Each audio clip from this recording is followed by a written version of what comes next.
Well, there is strong condemnation from around the world after another unspeakable act of inhumanity by those radical Islamist terrorists of ISIS, beheading a British citizen who was there to help. Well, now the ISIS terrorists say that U.S. Army veteran Peter Kassig is next. He's 26 years old.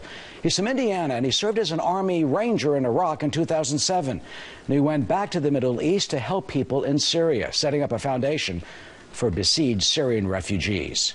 So how does Peter's capture and the continued beheadings play into this continuing crisis? Tammy Bruce is a radio talk show host. Doug Schoen, former advisor to President Clinton, Fox News contributors both. Doug, let me start with you. Sure. Americans are outraged, we're sickened, and full of sympathy for the ISIS victims and their families. How does this, continued string of beheadings affect the administration and what it does? Well, it has to affect the administration. I think we heard David Cameron. His words were eloquent, but words are only so much. We need action. We need to not only find the people who have perpetrated this barbarous act, we need to make it very clear to ISIS that we are coming after them. We are going to degrade and destroy them. And we need to make this a worldwide priority and the highest priority of our foreign policy now and in the future. Tammy, it seems that ISIS, though, isn't getting the message. Well, it's interesting. On Twitter, there was a tweet about what ISIS was doing this weekend with the Muslim holiday, that they were going to be partying in Raqqa of Syria.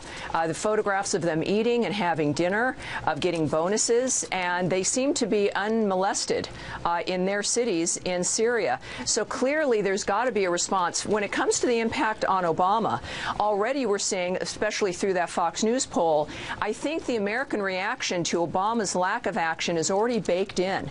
Even after deciding to bomb Syria and to do some bombing on ISIS, there wasn't very much of a move from his very lowest point in September. So the American people have grown, I think, quite distrustful, if you will, of the nature of statements that are made. As Doug noted, comments, statements, speeches are one thing, but there has to be action. We also see ISIS moving more forward to Baghdad and the Baghdad airport.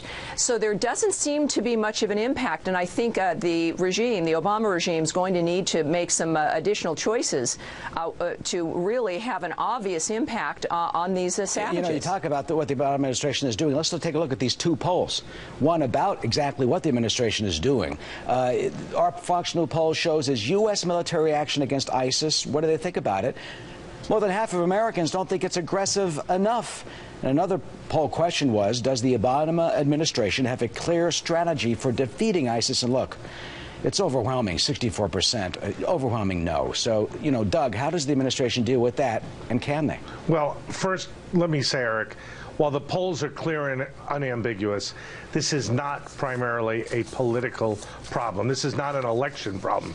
This is a problem of our democracy, our freedom, our values, and standing up, as the American people want us to brutal killers. So what they need to do is to develop a strategy involving both the Europeans and Arab nations that support us to do more than just bombing, to countenance the possibility of supporting directly or indirectly boots on the ground to go after ISIS, to eliminate them. And without a strategy, without greater aggressiveness, we will fail. And if we fail, or if we succeed, we do so as a nation, not as Democrats or Republicans. You know what is so Can I add something? Yeah, go ahead, Tammy.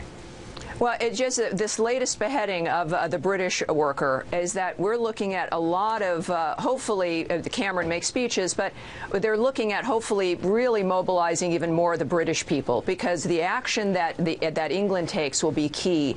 And, of course, now they're threatening another American with beheading, a man who is a soldier and now is a humanitarian. So this is an opportunity to continue to organize Europe, as Doug has noted, is imperative, but also Muslims around the world who are becoming more and more appalled at the nature of what's transpiring. You talk about Peter Kassig, there he is. I mean, talk about a great American, someone who embodies the American spirit and the nobility in what we do in this country. It is so crushingly sad. He gave an interview to Time magazine last year, and he said this: "One of the best aspects of the American way of life is our ability to come together in the face of adversity and to stand beside those who might need a helping hand."